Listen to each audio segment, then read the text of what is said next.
Dude, True Detective Night Country sucks so bad. Yeah, did you watch the finale? Yeah, I watched it this morning. Okay, I was gonna say it didn't even occur to me to be like, yo, like make sure you watch this before we record. Yeah. Oh boy. Fucking brutal. So I watched it all, and I didn't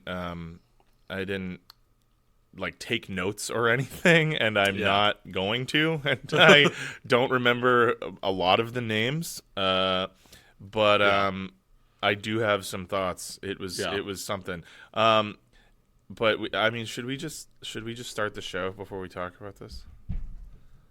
Yeah, sure. Go for it. Okay. Well, no, I just meant like that was awkward. There's like people working in the apartment upstairs. Yeah, what are they doing? And the up there? dude just dropped something like wicked fucking heavy. Oh, I heard it. Yeah. Yeah. Right, So cool. for all of the fans out there, yes, I apologize. The apartment is being remodeled above mine, so they've been fucking going to town on that shit. Yeah, they're Yep. they're putting in a stripper pole. Yeah. Needless to say, Evan's gonna go up and introduce I'm himself. working the poles. Absolutely. Yeah. All right. Well, I mean, I Yeah. feel like True Detective we're gonna fill some time with that. So, let's drop the theme music in here. Yeah. Okay.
Okay, so hello and welcome to Left Unread. I'm Cam. This is Evan, and we watched True Detective season 4. Yeah. And I am a True Detective enjoyer.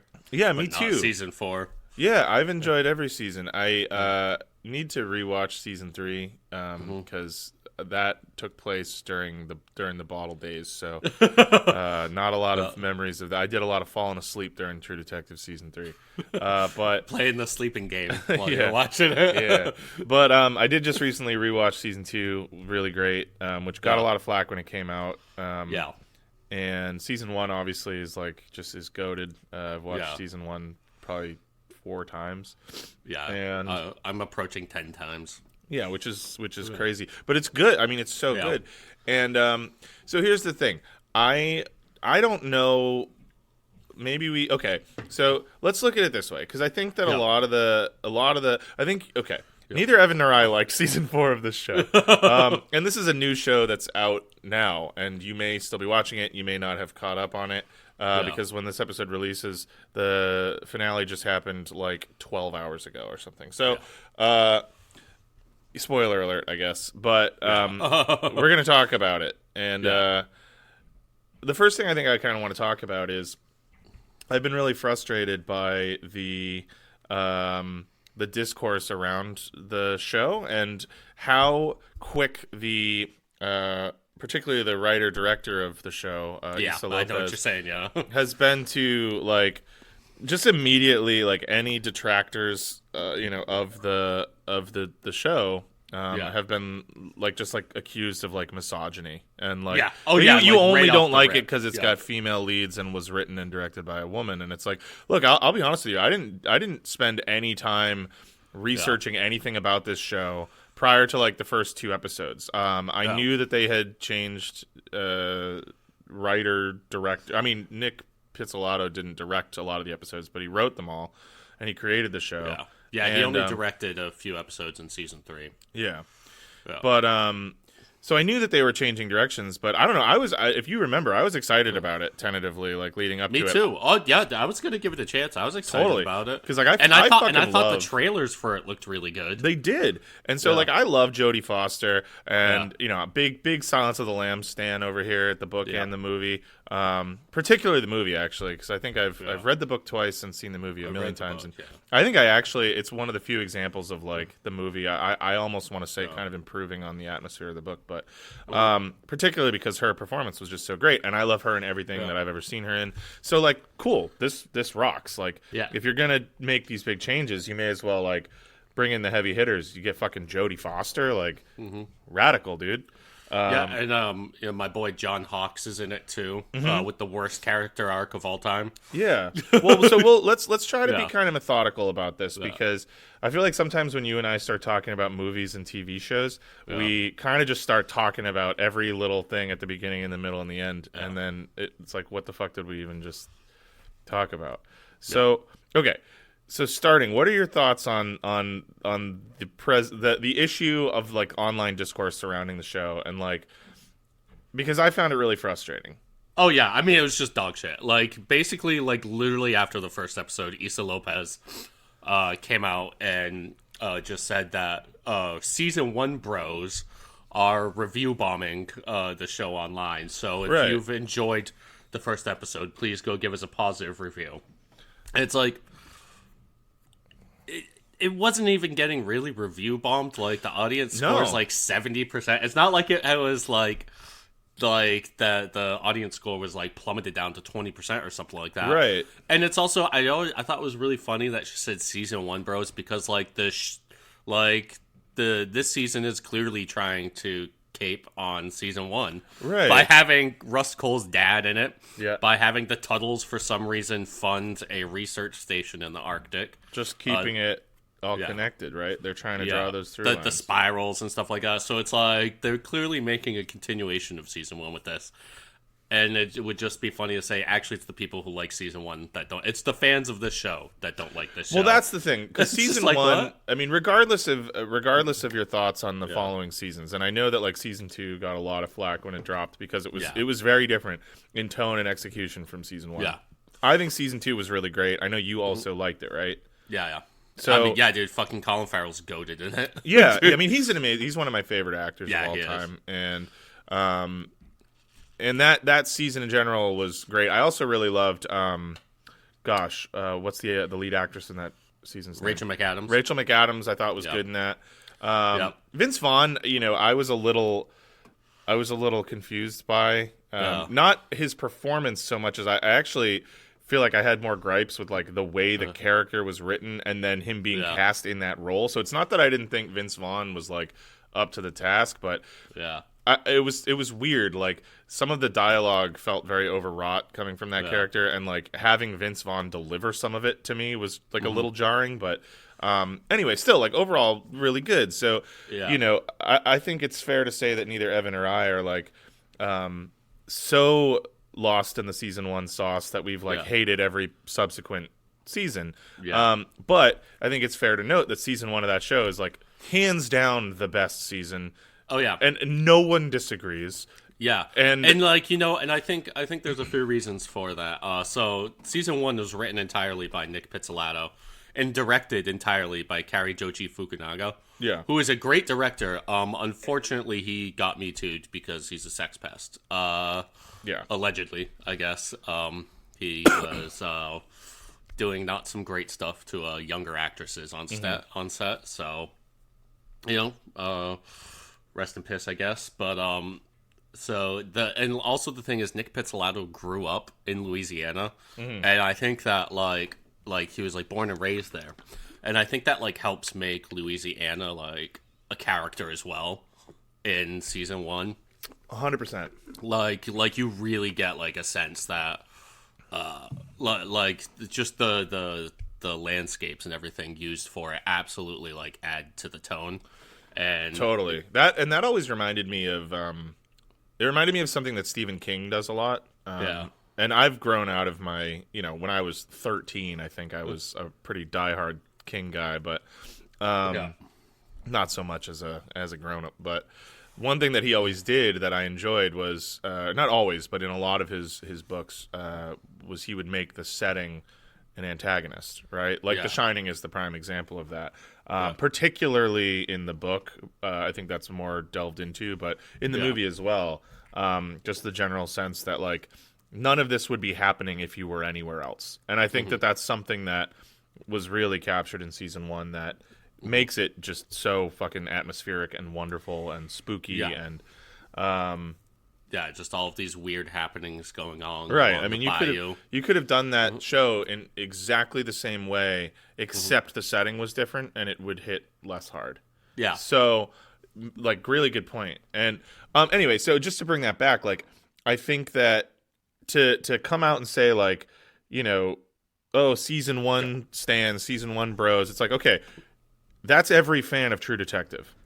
Because if you like this show, unless you're just getting into it now, which is fair, because I've met some folks that literally like have no prior True Detective experience and started with season 4, and to be fair to them, most of those people have been like, oh, I like the show, you know, I'm interested, I want to see what happens, and it's like, cool. So one of my main gripes with it is that it feels like, and it almost would have been better off, I think, if this had not had the True Detective name stamped on the front of it, and this had just been a show called Night Country, and they could have just skipped out on all the little Easter eggs, because honestly, none of them pan out to anything, right? All the little connecting dots to season 1, like, there isn't some big reveal that, like, you know, Matthew McConaughey doesn't step out of the corner of the fucking ice tunnel, so, like, there's no need for any of it. And would it still have been a shoddy show? Yes. Would there still have been issues with it? But it could have been a little more forgivable in my eyes, because there were things about it I liked.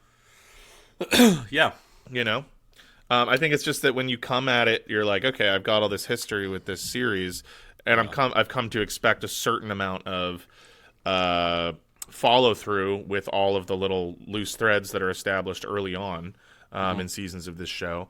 And obviously not all of them. I think Nick Pizzolatto was always big on the idea that not everything is resolved. And I think that specifically in season 2, that was like a big thing.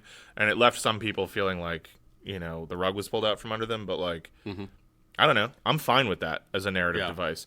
But for it to be like the bulk of the fucking setup that just doesn't get resolved, that's, to me, that's tough. Yeah, I mean, just like the writing. I mean, obviously there were the AI posters that they used on the walls, which in season 2, you go into like some guy's room and there's posters that were generated using an AI. Yeah, and you can tell one of them just says metal with the like Metallica logo. Yeah, except the A is like all weird and stretched out. Yeah, and then it says first live, and then 2ST, like toost live, second live. And like also Issa Lopez said something about that too. So she said, oh yeah, well this was really when ChatGPT was getting really big, and we all hated that, so we made these as like a joke about how much we don't like AI, like that some kid in the town just made these AI posters. Sure, yeah, we all picked up on that. Very funny. Yeah, it's just like, first of all, it's like nobody would do that. That doesn't make any sense. And second of all, it's just like, so you made this like whole weird convoluted backstory on a show that is always about like really like rewards you for like digging into the details. Yeah. And shit. And you would like put like terrible AI band posters up and then say, oh well, and it's like in a guy's room too, so she was like, yeah, some kid we just thought that like maybe some kid would have made them because he doesn't like AI. It's like, dude, what the fuck are you talking about? That sounds like backtracking. That sounds like retconning. That sounds like you got caught skimping the $200 or whatever for like set. Yeah, to hire someone to make a fake band poster. Or they could just do the thing like The Sopranos did, where Meadow Soprano has an over poster in her room. What is it? In a seat. Yeah. I didn't... Meadow Soprano in The Sopranos in season 1, like you go into her bedroom and she has an Ulver poster. Ulver?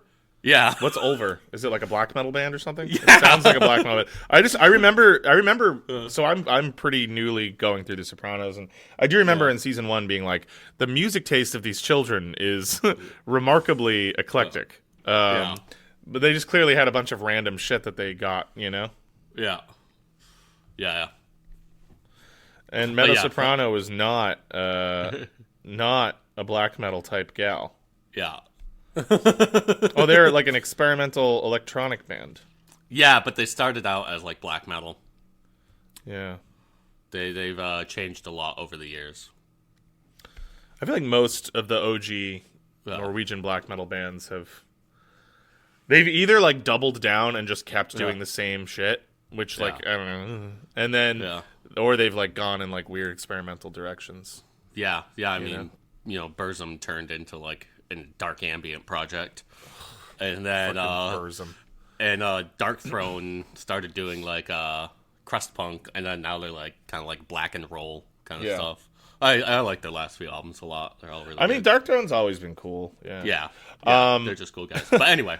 So that's what it feels like with a lot of the stuff in the show, truthfully, is that like just in general it feels like it was rushed, and I don't know, I'm not going to be one of those people that stands out here and just like blames the writer director for everything. Like I don't know, I haven't done much digging into like, maybe HBO said, hey, you got to turn this around, you got to do 6 episodes, it's got to be this and that, and it just didn't work, or maybe there were editing issues or what. Like there's a million things that can go into a production that can turn something that maybe exhibited one vision to something completely different. So like, I'm all for giving the individuals involved like a certain amount of grace with that, but Issa Lopez is sort of the face of the show of this season and has been really vocal like about the fact that like, no, the show's good, you're just wrong.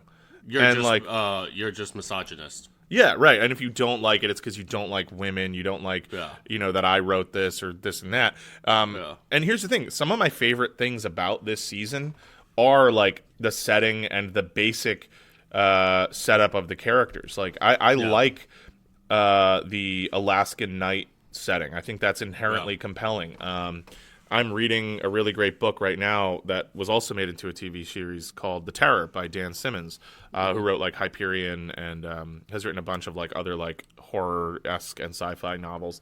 And it's amazing, and it's got a very similar kind of Arctic setting, and it works really well for horror and even like a supernatural type horror. I mean, even there's a really tacky movie that I love called 30 Days of Night, which is based on a comic book with Josh Hartnett. And I love that movie. I think that setting, the idea of that works really well. You're isolated.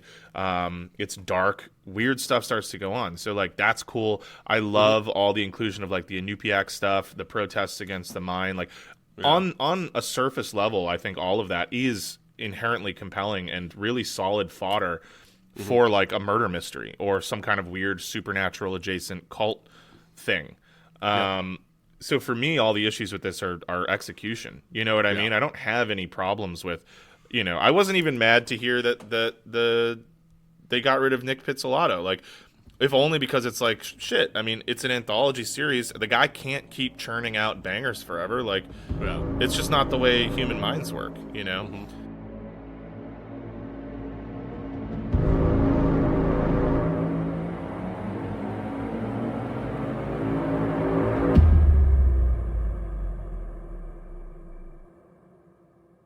Save tonight and fight the break of dawn. Come tomorrow I'll be gone. Save tonight and fight the break of dawn. Come tomorrow I'll be gone.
So anyway, it just felt like everything was rushed and everything was, I don't know.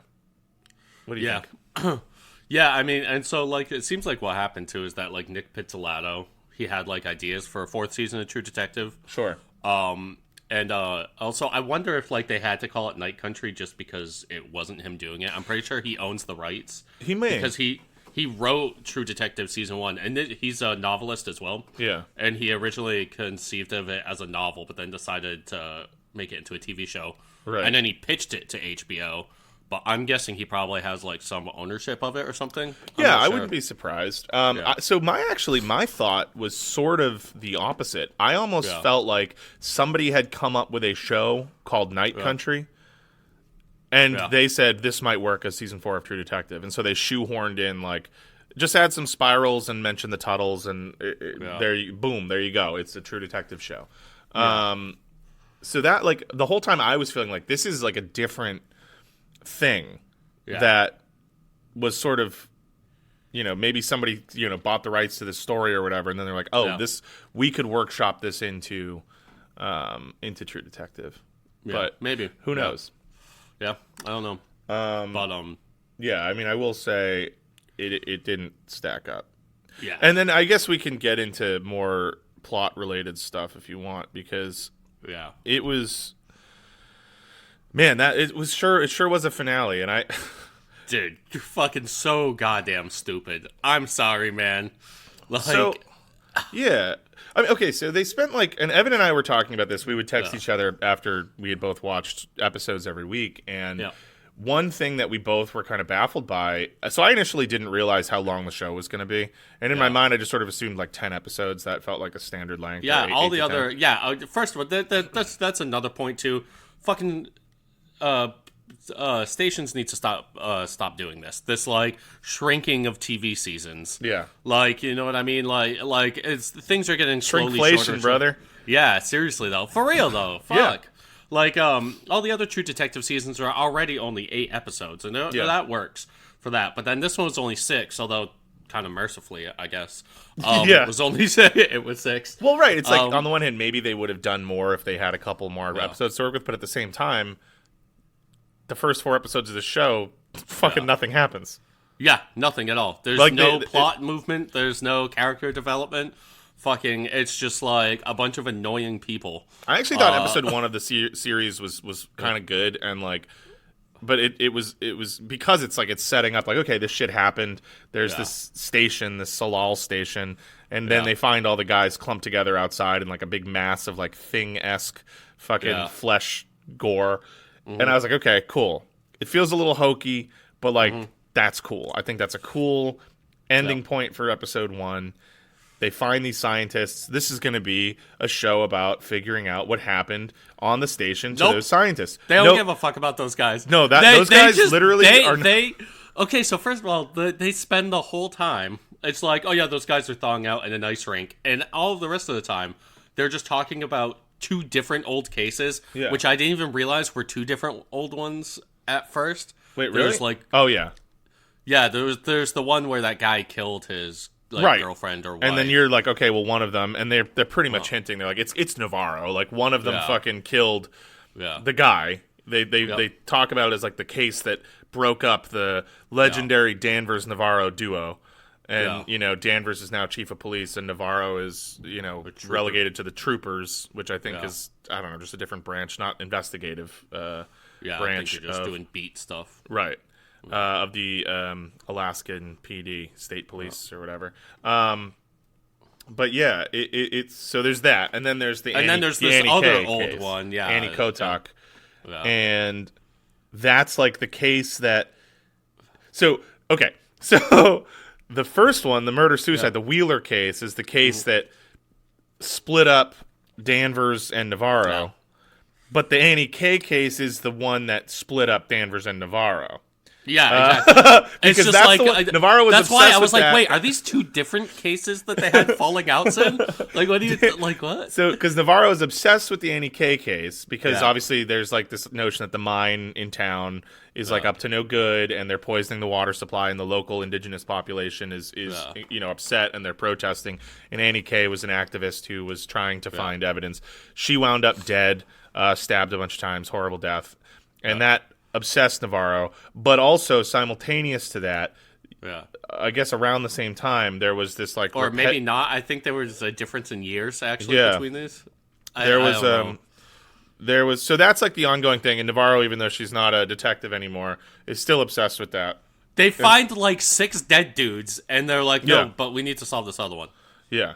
It's just like, well, and the thing is, if you now with knowing what we knew about the end of this, if they had just worked this case, they probably could have backtracked it and figured it out.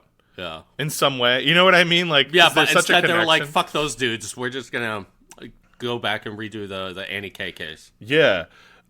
So they spend the whole time trying to figure out who killed Annie K. They've got at least like a sextuple homicide, possibly. And if not, it's just one of the most bizarre mass deaths anyone's ever seen. Yeah. And they've decided that this is the perfect time to open up an old case. Which, again, not that case didn't sound like it needed to be solved, but, like, what about this case? It was like an 8-year-old case. Yeah, and the thing is, so this happens. It's ostensibly, and we don't start to realize that there are tangible connections between Salal Station and the mine until episode 5 of a 6-part series. But in episode 1, Navarro is like, this is the same case, they're connected. And we're like, huh? And she's like, nah, I just know it is. That's just what it is. Yeah. Okay, cool. And so we are expected to just jump on board with that from day one. It's like, all right. Well, it's because the tongue's there. That they just assume is Annie K's, though. Yeah. Annie K had her tongue bitten out. It couldn't belong to one of these fucking 6 murdered dudes. Yep. That's Annie K's tongue. Yep. Because it had the striations from licking the net. Yeah. Mm-hmm. That's true. Well, anyway, I don't know. I felt like it was a bit shoehorned. But, yeah, and so then all of a sudden we're just like expected to jump on board with that, and then those guys come up periodically, but like not often. But one of the ways that the dudes is somehow still alive. Yes, so they find him, and he just goes his like, arm is frozen, and they snap it off. Yeah, and he wakes up screaming, "Dude, he's encased in ice." Yeah, and then he comes back later, as sort of a ghost man in the hospital. Yeah. And he does the creepy, like, I can see you, Evangeline. And then just immediately dies. Yeah. Yep. And no one else sees it, of course, because we're supposed to be, is this the latent mental illness in Evangeline Navarro's family, or is this supernatural? Compelling. Yep. Like, I don't know. Even that felt really ham-fisted. Like, so they have her sister, who's sometimes, like, is just like working a job and is fine, but other times is like, I must kill myself in the ice because the ghosts. Yeah. And so if we're gonna talk about that, her, like, again, an insanely sloppy writing. Yeah. So like, my first bit of really sloppy writing that I liked was they brought a veterinarian to the ice rink to look at the dead guys in ice, and they say, oh, we couldn't get a doctor out here, so we got a vet to look at it. And then, like, 20 minutes later in the same show, there's a fully staffed hospital within driving distance. Yeah. Yeah. Like, and here's the thing. So I get it that there's not only a fully staffed hospital, but, like, clearly a hospital that had, like, the capacity to treat, like, a severely, like, ice-burned man with no arms and legs who's on, like, intensive care. So, like, this isn't some, like, rural clinic where they're like, we just don't have the tech for this. Like, no, man, they're doing a fully functional hospital. They're doing everything at this place. You know? Yeah. And there's nobody there that can, like, go out and confirm a cause of death. Yeah. You know what I mean? It just made no sense. And then, so then they have this, when Evangeline Navarro's sister kills herself, spoiler, I guess. But she, like, walks out into the ocean. Yeah. And is immediately found by the Coast Guard. And it's perpetual night. Like, literally, just like she is immediately found by the Coast Guard. Yep. And, like, the Coast Guard just, like, And then like she had no clothes on. She discarded her clothes, walked out naked, and they're able to make an immediate ID on the body. Yep. Yeah, they find her. The way that it's framed within in the hours. show, She is found and ID'd. She's found, ID'd, and then like the body's returned, and then she's fucking cremated, and then she's buried. Now, or buried like dumped into the just sprinkled. Okay, I guess you sprinkle ashes. Dusted. Nobody dumps ashes, and then they fucking chucked her in the ocean. And so the way that it's framed, now I get that this is however many days of night. But it at best, they did it within a couple days, which is still unreal.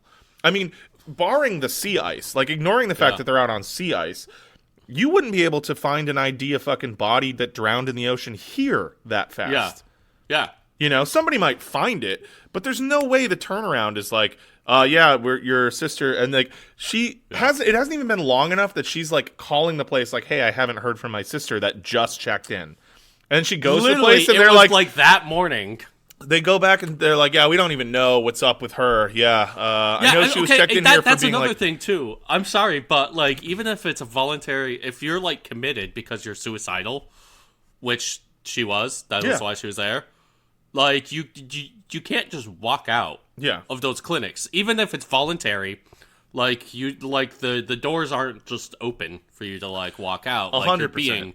You're on 24-hour surveillance because you're fucking suicidal. And so another thing that made me think of, and this is something that I've been a little more conscious of. So years ago, I dated someone who was a social worker for the Department of Children and Families, and something that was made really clear to me then is if you pay attention to it, those organizations, which are actually and obviously there's a huge amount of staffing issues and always problems with groups like that, but theoretically those are groups that are in place to do something good in society, which is to protect children, right? And I don't think anybody's arguing that there shouldn't be some sort of apparatus for that. In fact, with a lot of the defund the police movements, something people talked about a lot was we should have more social workers, right?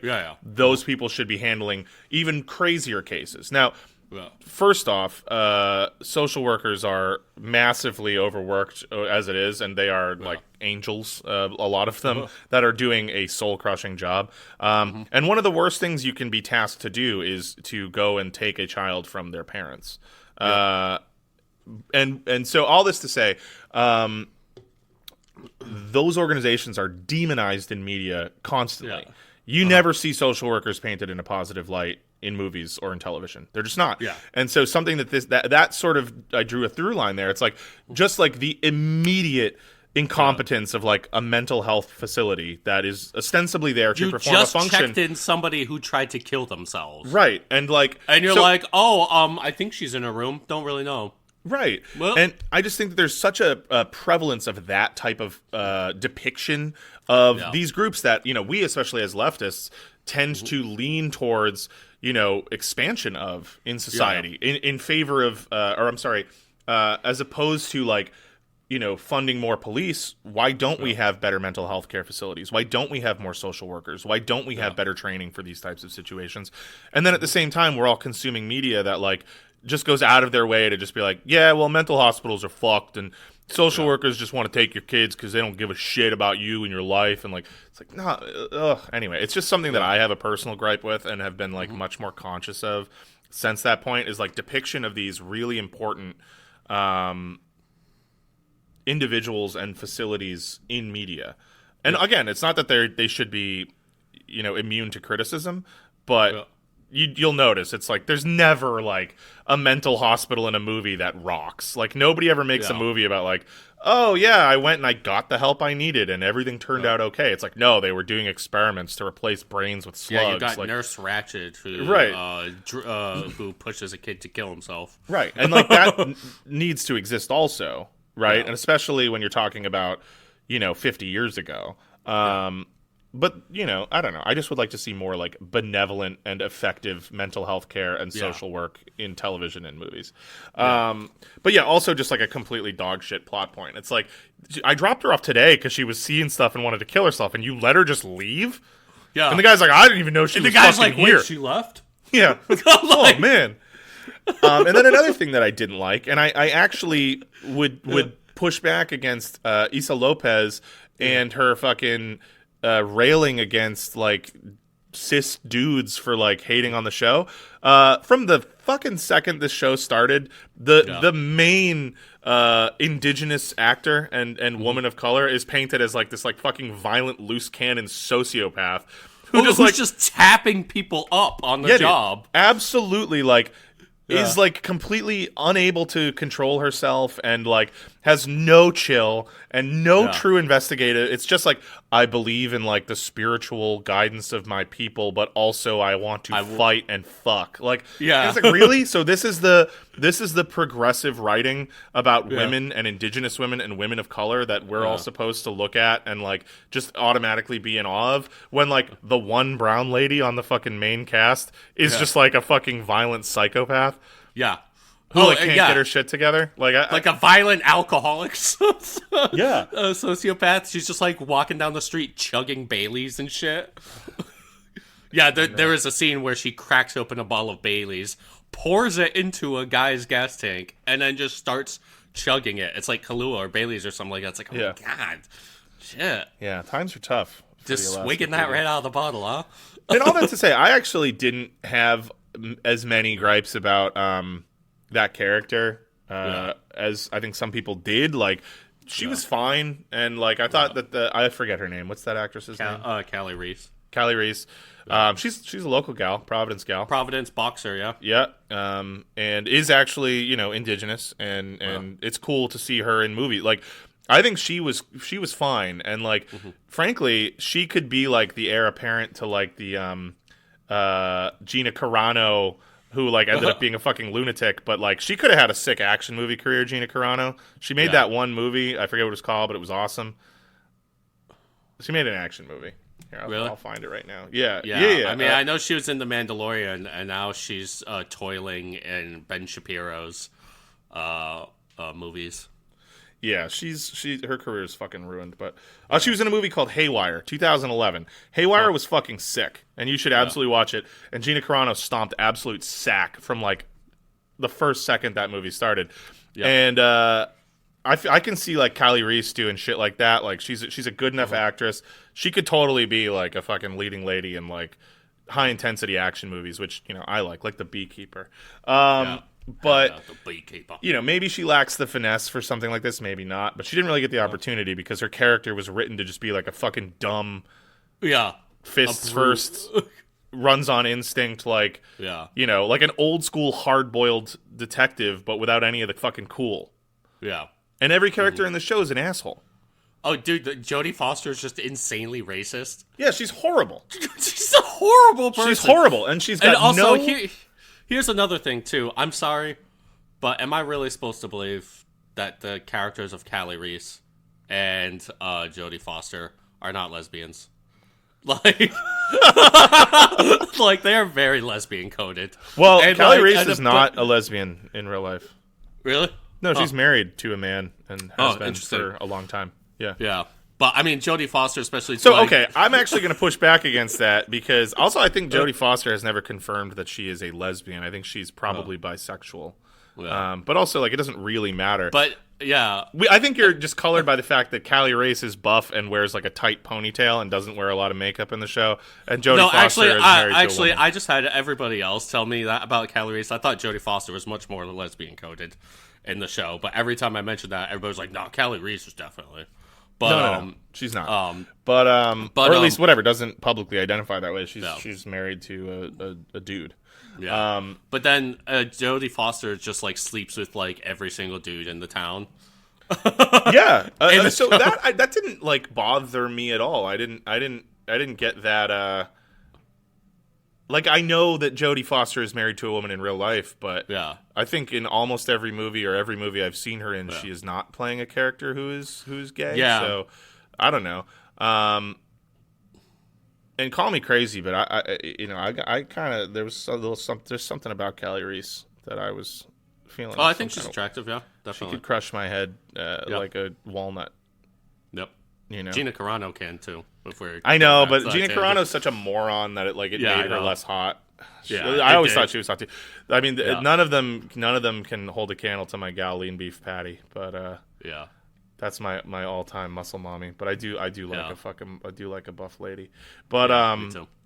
But anyway, so like Jodie Foster, she's just like this insanely racist, and she's raising a young Inupiaq woman. Mean. You know, her deceased husband's father, who she then had a child with. I think that's what we're supposed to gather from that. She's the stepmother to this girl. Stepmother, yeah. And we learn sort of shoehorned in at the end that and there's hints to it, but that Jodie Foster had a child that was lost. Even though in the flashbacks Jodie Foster's 50, but she had a little boy who died. And I'm thinking so it seems like her husband was probably indigenous. Her husband was indigenous, and because when they show her son, he looks mixed. And he doesn't look like Jodie Foster, I'll say that. Yeah, and then the daughter was probably from a previous marriage or something, but the mother is not in the scene. Right. So Jodie Foster is raising this young Inupiaq woman. And she ain't cool with the Inupiaq part. And they're in Alaska, and they're surrounded by people who are we want her to we want to bring her into the culture and teach her about the music and the facial tattooing and she's like, you're not putting that shit on your fucking face. No daughter of mine's coming to my house looking like that. And you know what? They're just all irredeemable. The only character that seems like he might be halfway decent is what the hell is his name? Pippin or whatever, the young cop. Peter, Peter, but Peter it's Peter Pryor. Peter Pryor, not Peter Piper. I keep wanting to be Peter Piper. So Peter Piper, who's the young Pippin rookie cop. He's the young rookie cop. And he actually seems to be kind of a likable character, except from the second he's on the screen, he's beset from his wife who just is hates just him. Not okay with him having to work late. Yeah, and so it's so here's the thing. There's 6 dead dudes. Yeah, this is a small town where nothing happens. Yeah. Everyone knows everybody. Yeah. And you've just had 6 dudes die in the weirdest way anyone can remember. And the first night that he's I gotta work late on this, she's you don't fucking care about me. And you'll do anything that boss tells you to. They have to create that sort of drama where it's and poor young Peter Piper fucking can't do his job because he's ruining his family because cops ruin their families. Yeah. That made a lot more sense to me when it was fucking Marty Hart running around and cheating on his wife and roughing up criminals and actually ruining his family. But when it's this nice young guy who's his daughter in the face and shit. Right. When it's this nice young guy who's just I wanna try to solve this big crime. It's fuck you. I'm the young guy on the force. I'm trying to make a good impression. Yeah. And my boss trusts me. Right. And so they try to kind of explain it by being Danvers has fucked every man in town, so she's wary of him working late with Danvers, which I get it. And then also on episode 4, randomly they're in bed. And he's you never wanted to have our child, and she's just it's okay. And then they never touch on that again. Nope, never again. Never. No, she kicks him out of the house, and just right at the end, just kisses him. She's actually, I understand it all. And you go get him, Tiger. Come back to me. Go dispose of your dead father. Right. Right, which I felt that was never wrapped up. I don't know. I was kind of on my phone for the last 20 minutes of this. That's, it's not a good finale of a thriller show. When man, every time I watch an episode of the show, I'm in it for 35 minutes, and then I'm texting. Oh, dude, there are multiple pauses for me to just take out my phone and look at stuff. I'm all right, I still want to, I want to follow along, I guess, but I need 5 minutes to look at stupid shit online. Yeah, it's bonkers. So yeah, all this stuff just kind of added up to, and then there's this supernatural. Is she schizophrenic? Is she seeing ghosts? Oh my god! That's dude, the jump scares. Oh, the jump scare in episode 5 at the end of it was. Look, and I'm someone I'm not one of these hardos who's oh, scary movies don't scare me. I don't care. Whatever. No, I'm scared of them. Ghost movies, they scare me. Shit like this has the serious potential to spook the shit out of me. And so when I tell you that goofy. Every single time they made an attempt at a scary scene, I was fucking dying because of how stupid and ham-fisted it was. Yep. That one where they're in the they find like the mine shaft where they find the heroin guy. What the fuck? Who cares about him? He's just fucking shooting up smack in with like a Christmas frozen mine shaft. And where he somehow has like a generator or something there to put up a Christmas tree. It's in a working mine. I think they had their Christmas tree up. So you know what I mean? Like I think the miners had a Christmas tree down there. Okay. But he's just like huddled in the corner like doing heroin. And then, Navarro has like a moment where she turns around and there's just what is clearly like a plastic model of like a dead woman who I think was supposed to be Annie Kay or maybe her sister. I think it was supposed to be her sister. Because it had like the blue hair. Yeah, and it was, oh my goodness, was it just fucking silly. I really, and I had to pause it and rewind it like a bunch of times, and I was just you told me laughing. that you were just dying laughing. It was so funny. And then that brings me to another thing, which they did in that episode. I don't even remember what song, but they did a thing that I fucking hate, and it's so prevalent in movie trailers and movies and TV shows, where they played like a bunch of like weird, mournful, sad pop covers of like classic songs. And the best one, they have two different ones in the show. The best one was in the last episode when they tried to pull off like a serious and morose version of fucking Twist and Shout by the Beatles. Yeah, because Twist and Shout, and then there was a different one at the end of episode 5. I forget the name of the song. But, like, talk about a song that just doesn't need that cover or really work as that cover. So one of the tropes is that, like, in the station, the movie Ferris Bueller's Day Off has been stuck on a loop in the scene where Ferris is singing that song while he's in the parade going down the street. And so I get why they picked that song, but, like, it just doesn't work. And they did that so many times in the show. And also, you know what? I'm not, like, some Billie Eilish hater. But I was weird about to say, two different Billie Eilish needle drops. Yeah. Two different ones. Very, very odd choice of theme song. Yeah. I thought. Yeah, it's the main song, and then there was another one that played at a different time. And it's not even...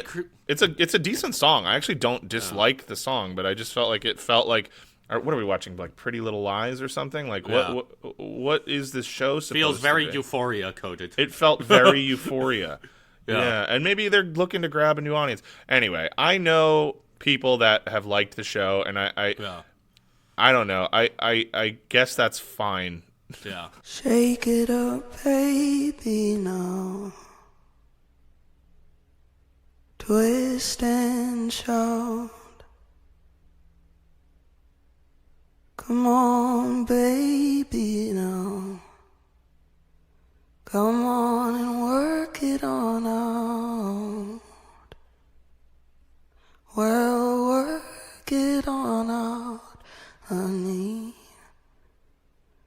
You know you look so good. You know you got me going now, just like I knew you would.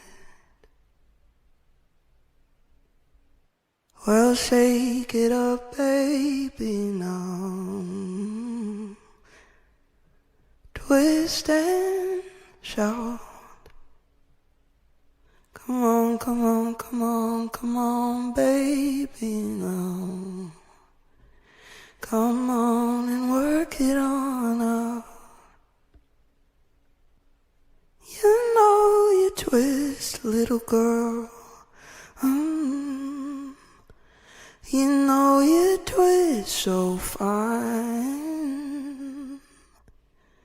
Come on and twist a little closer now, and let me know you're mine. And then you go back to season 1, and it has the greatest needle drops in history. Yeah. The fucking dude, when they walk into the biker club and The History of Bad Men by Melvins is playing, is just like so fucking sick. Even though it's anachronistic, because that was a 1995 album.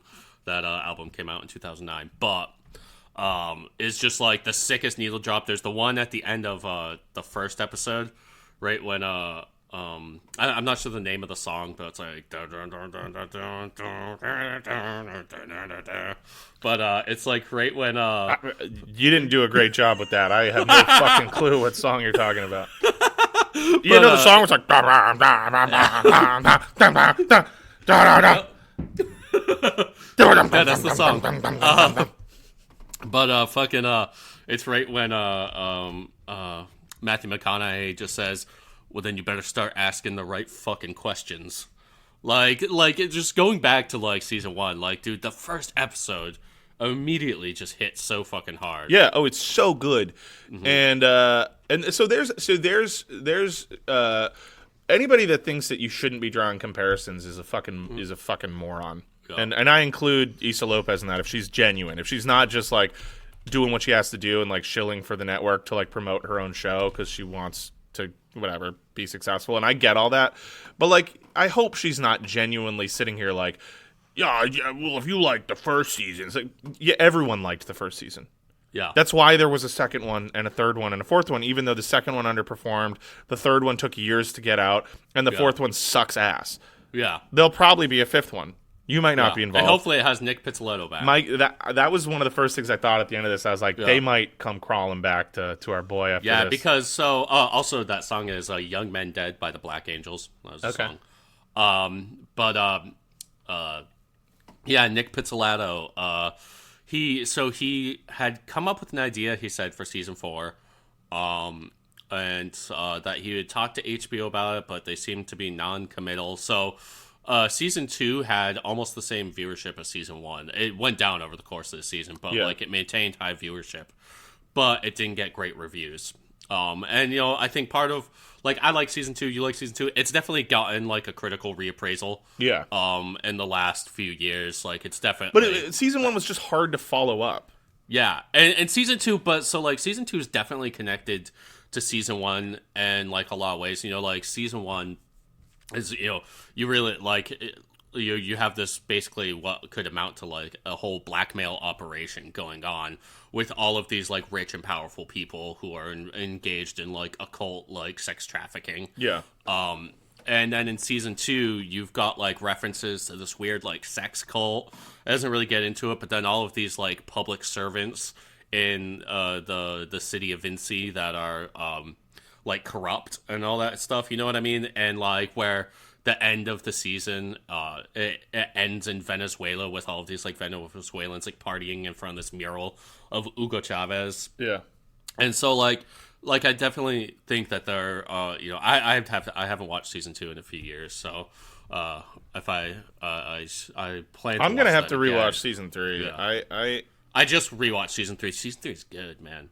I love Mahershala Ali. Oh my god, dude, he's so good in it. He's a fantastic actor. Like he like, dude, his old man talk and his old man walk is so fucking good. Yeah. But he's anyway, gonna be Blade.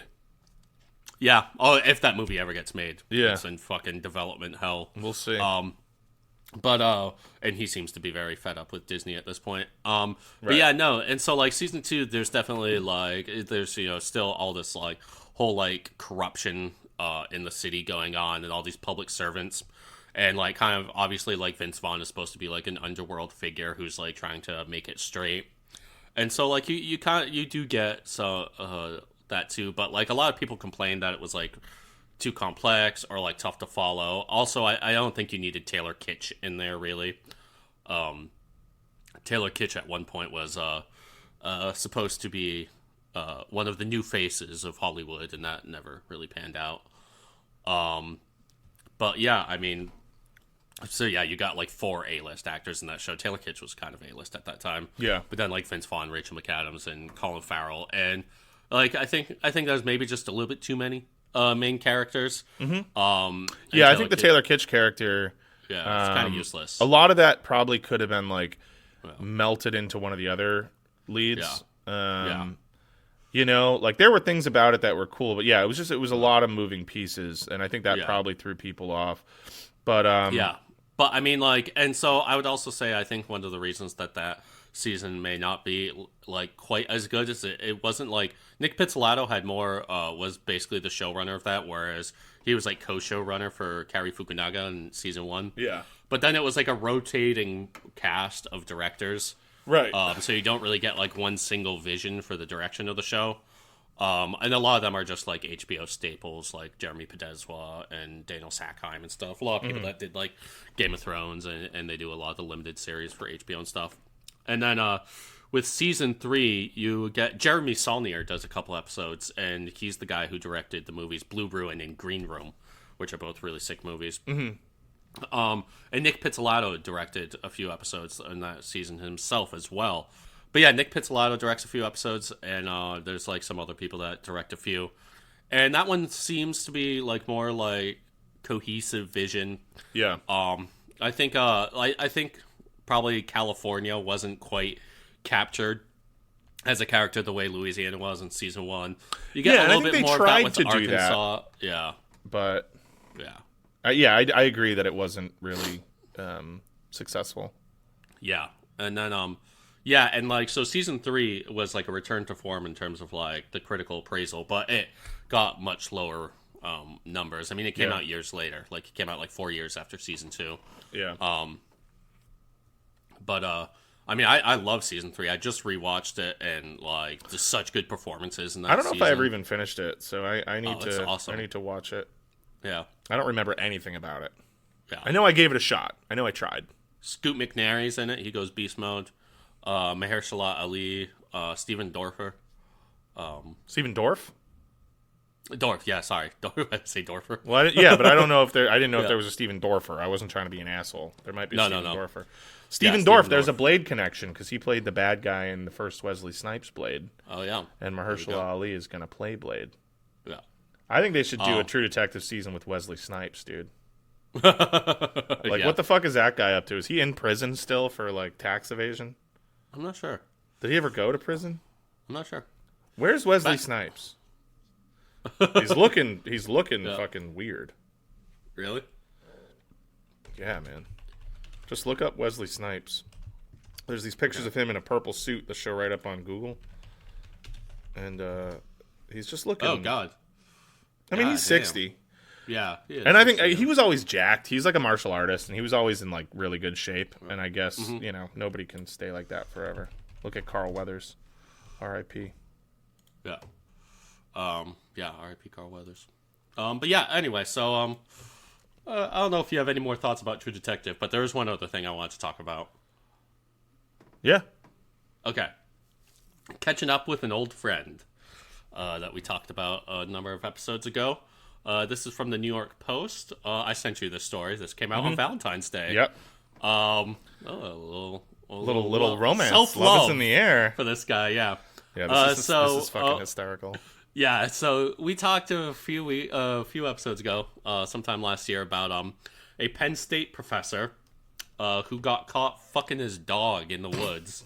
He was caught on trail cam, and like when the police came to like raid his house, they took all of his electronic devices, obviously, and he apparently like freaked out and begged them to just kill him. Now we know why. Well, it didn't begin and end with fucking his dog. So, from the New York Post, Penn State professor who begged cops to kill him when he was busted in bestiality case is hit with new charges of lewd acts in park.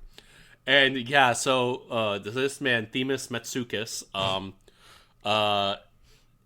so I guess content warning, because this dude is a fucking animal.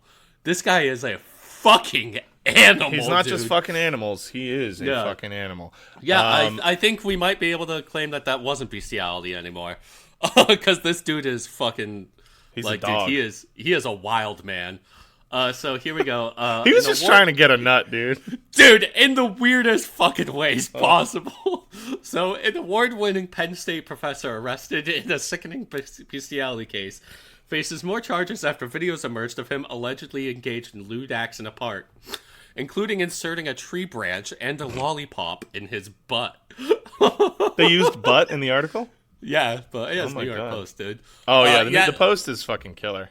But yeah, he apparently like ran up and took a video of him running up a tree naked and just sticking a branch into his ass. So Themis Metsoukas, 64, was already facing charges of open lewdness, indecent exposure, sexual intercourse with an animal, and animal cruelty after police said he'd been seen on video involved in sexual acts with a pet collie. The chemical engineering professor begged troopers to kill him while saying the sex acts helped him blow off steam. According to an initial criminal complaint in June.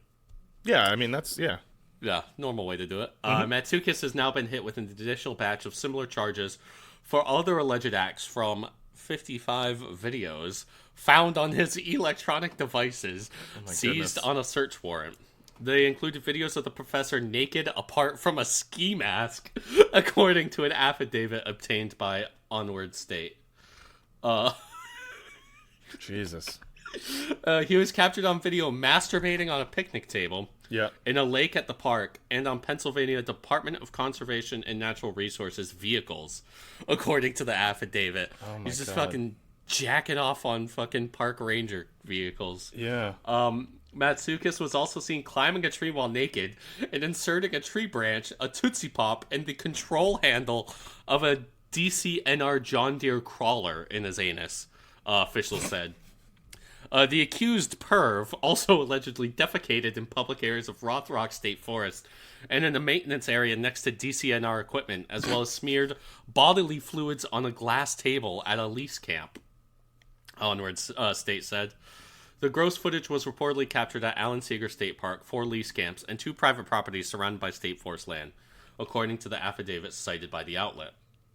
Matsoukas was charged with 2 felony counts each of burglary and criminal trespass, 6 misdemeanor counts of indecent exposure, 2 misdemeanor counts of open lewdness, 2 misdemeanor counts, yeah. But yeah, anyway, so this dude's just running around, shoving things in his ass and jerking off all over the place in public. I think they should do a... naked except for a ski mask is so good. I think they should do a season of True Detective where it's just about catching this guy. Yeah. You know, like, you think it's like some, like, you know, nefarious, like, sex cult and whatever, and you come to find out it's just some freak who's, like, running around the woods, shitting on stuff and fucking beating off in weird ways. And, like, dude, the part I where wouldn't want them to do the animal fucking. But. Yeah. Dude, the part where he climbs up a tree naked and just sits on a branch. Like, just up his ass. Oh, my God. God it's damn. too much. It's too much to handle, man. This dude Life can be hard. Yeah. Yeah. Demas Matsoukas. Yeah, this dude is a fucking animal, dude. He really is. Yeah. The pursuit of a nut is yeah, takes you to weird places. Yeah.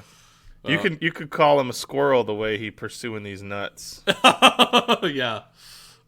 Dude. Some rare nuts too. Yeah. I mean, the likes of which I've never experienced. Yeah. I mean, tree branching yourself to orgasm is dude. You can't just beat off like a normal person at home. You gotta fucking be climbing trees and sticking branches in your ass. You can't just beat off like a normal person at home. You put your feet in the stirrups. You get out the old 18-incher. You fucking you get the Crisco. Yeah. You get yourself ready to rock. You do some lunges, light some candles, knee bends, light a few candles, get some mood lighting going. Yep. Put on your ski mask and get to town. Get going. Yeah. And, get saddled. Yep. That's crazy. Yeah. Damn, dude. Jeez. Yeah, I can't imagine. Yep. So anyway, yeah, if you've ever been to Rothrock State Forest, you may have had a serial masturbator running around you and you didn't even know it. Yeah. Yeah. Yeah.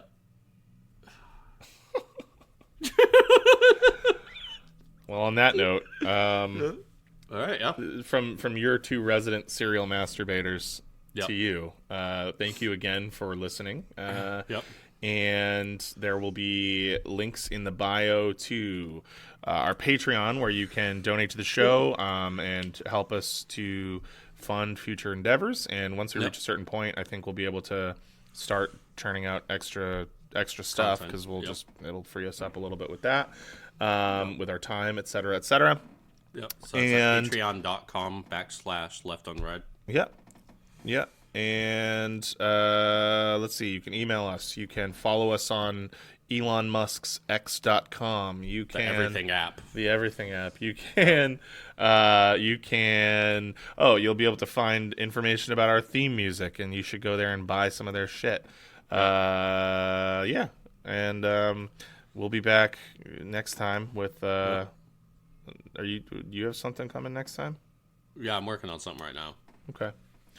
We'll have something for you. And thanks again for listening to my first 7 parts of my Mongols series. I know that I mentioned last time we're going to take a little break ski from that. And I know that like we don't release episodes consecutively anyway, but I just mean I'm not going to like be reading for it or working on it. I'm going to like start reading other books and stuff. Cuz I don't want to get burnt out on it in the middle of a weird kind of beat in the story, and I figure the death of Genghis is a good spot to stop. What else? I think that's about it. I think that's about it, folks. Yep. Thanks again. We love you dearly from the bottom of our hearts, and we will see you next time on Left Unread. See you, Billy.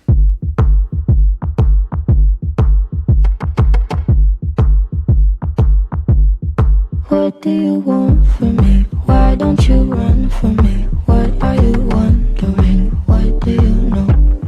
Why aren't you scared of me? Why do you care for me? When we all fall asleep, where do we go? Come here. Say it, spit it out. What is it exactly? Your pain is the amount cleaning you out. Am I satisfactory? Today I'm thinking about things that are deadly. The way I'm drinking you down, like I wanna drown, like I wanna end me. Step on the glass, staple your tongue. Bury a friend, try to wake up. Cannibal class, killing the sun. Bury a friend, I wanna end me.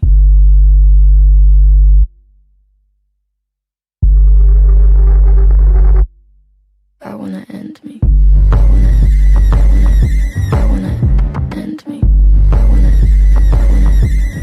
What do you want from me? Why don't you run from me? What are you wondering? What do you know?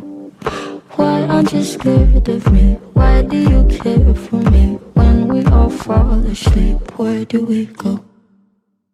Listen. Keep you in the dark. What had you expected? Me to make you my art and make you a star and get you connected. I'll meet you in the park. I'll be calm and collected. But we knew right from the start that you'd fall apart, cause I'm too expensive.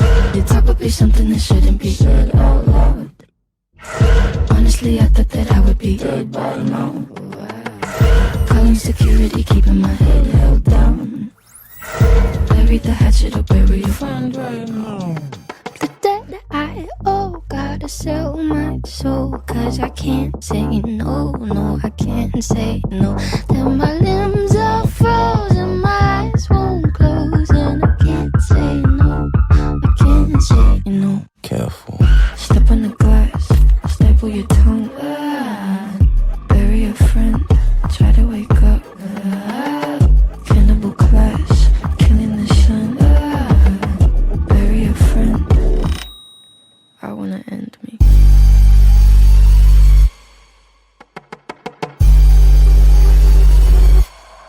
I wanna end me. I wanna end me. What do you want from me? Why don't you run from me? What are you wondering? What do you know? Why aren't you scared of me? Why do you care for me? When we all fall asleep, where do we go?